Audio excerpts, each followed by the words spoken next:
Apa kabar semuanya, para pemirsa pencari ilmu pengetahuan yang sangat cerdas dan berbahagia? Selamat datang dan selamat mencari ilmu pengetahuan di YouTube channel Kunci Sejarah.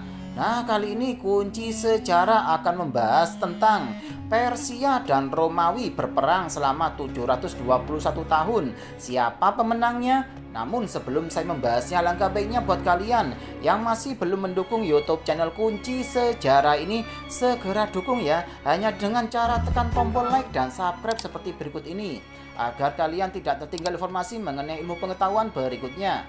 Baik, langsung saja ke pokok pembahasannya ya. Persia dan Romawi berperang selama 721 tahun. Siapa pemenangnya?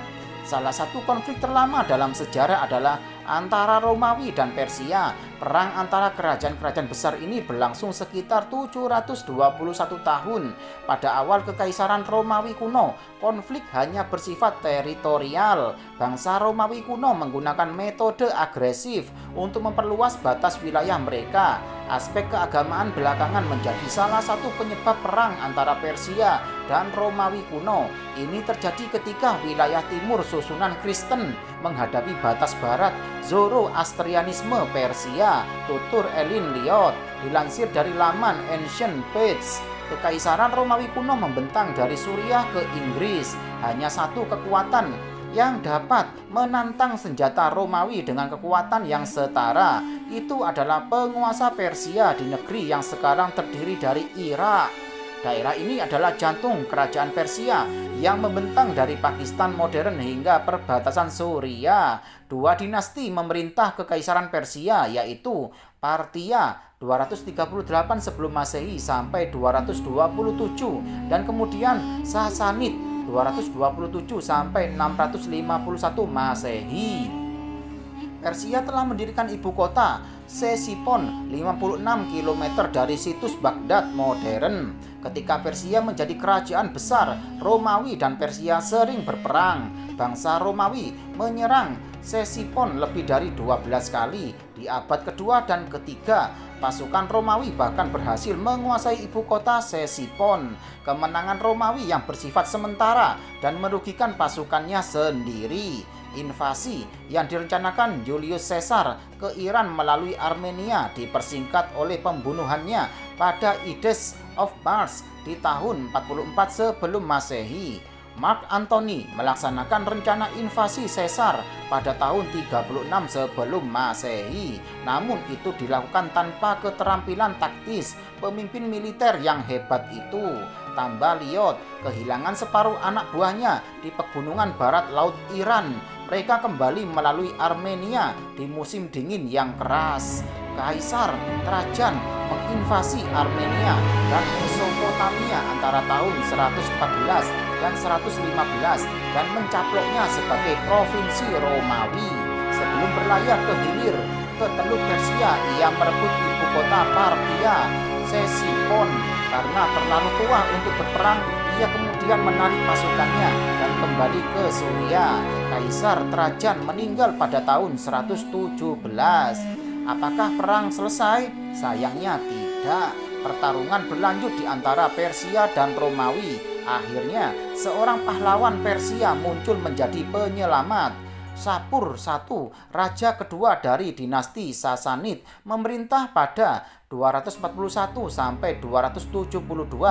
Ia merebut kembali sebagian besar wilayah yang telah dimenangkan Roma dalam perang sebelumnya. Tidak hanya itu, Sapur pun melakukan penyerangan ke wilayah Romawi. Sapur juga menangkap Kaisar Romawi Valerian setelah menghancurkan pasukannya pada tahun 260 Masehi. Sedangkan pada tahun 611, Khusro II menembus Bosporus sebelum serangan balik Bizantium mendorongnya dan anak buahnya kembali ke Irak. Negara Sasanid runtuh tidak lama setelah kemenangan Arab pada pertempuran Qadesia di Irak pada tahun 637. Konflik antara kerajaan besar adalah masalah kekuasaan dan kemuliaan. Selama berabad-abad, setiap pemuda Romawi yang ambisius bermimpi memenangkan pertempuran dan kembali ke rumah untuk merayakan kemenangan. Sebuah kemenangan bukan hanya sekedar parade kemenangan. Jenderal yang sukses akan duduk di kereta kuda melintasi kota Roma. Ia dieluk-elukan orang banyak dan ditemani oleh pasukannya. Barang rampasan dan tawanan pun dipamerkan dengan bangga. Parade yang megah itu merupakan pengakuan resmi oleh Senat Romawi bahwa sang jenderal telah meraih kemenangan besar. Ini juga berarti bahwa ia adalah orang yang patut diperhitungkan. Bagi banyak bangsawan Romawi, prosesi kemenangan mengarah ke forum di mana kesuksesan politik dimulai. Efek yang menghancurkan dari perang ini adalah bahwa kedua kekaisaran lumpuh. Persia terjebak dalam jurang perselisihan dinasti dan perang saudara, sedangkan Romawi cadangan keuangan terkuras habis untuk membiayai perang. Ini menyebabkan krisis ekonomi yang berlangsung selama berabad-abad. Jadi, pihak mana yang memenangkan pertempuran? Tidak ada sebenarnya. Pemenang konflik antara Romawi dan Persia adalah orang Arab. Dalam beberapa tahun, kedua kerajaan yang dulunya besar itu dilanda serangan gencar bangsa Arab.